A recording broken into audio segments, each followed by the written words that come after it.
Today I will talk about soft source optical coherence tomography. It is almost similar to spectral domain optical coherence tomography setup, but there is a fundamental difference. In soft source OCT, there is a laser source which will vary over different wavelength over time. It will shift between low wavelength to high wavelength. Let's see how does it varies. Say this is your laser source. You can see that it has the reference arm or sample arm.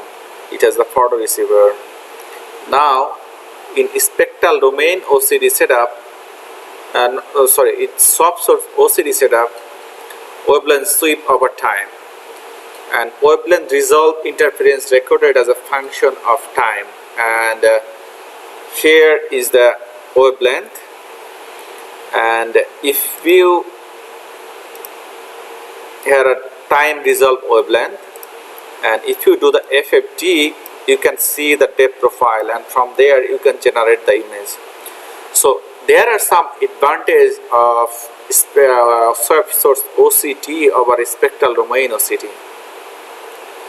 It is less sensitive to fringe washout because the speed of the wavelength is pretty high, so you are acquiring data for a short period of time than the spectral domain OCT. So there is a less effect of fringe washout, and also a lower signal decay with depth. In our setup, we will use the AXN 1060 nanometer wavelength laser, and which will run at the sweeping speed of 100 kilohertz. So this is basically our setup. This is the laser source. We are sending the light here, and there is a beam splitter of 25-75, and 25% light will go to the sample arm here. Here you will put your sample, and then 75% light will go to this path. There is another splitter 1090. It will split the light. We'll send the 10% light through this path, and the 90% light to the reference arm path. This whole thing is called the Mach Gender Interferometer. It's used to take some data of calibration, because I'll explain a little bit later on why we did this. And in this part we can see some balance detector and low pass filter, and in the reference arm there is a neutral density filter here, and light from the sample arm is coming through this path, and also from the reference arm data is coming here. They are recombining here. There is an interference here, and it is passing through the balance detector and the low pass filter, and the data acquisition board is collecting the data, and it's going to the computer, and where you can process the data, or you can collect the data. So one important component of this is the balance detector. What it is doing is trying to detect the instability of the laser power. If there is instability of the laser power, it can remove the noise of laser power. It can reject. There is a one term called common mode rejection ratio. It can do that kind of rejection, and low pass filter is basically removing any high frequency noise. Same thing is happening in the sample arm. We are using the balance detector as well as low pass filter to serve the same purpose. In our setup, we tried two type of balance detector, one from the Thorlab balance detector, and from Newport balance detector. One thing for the MGI, it's important that it should be very stable. So to check the stability, we did that.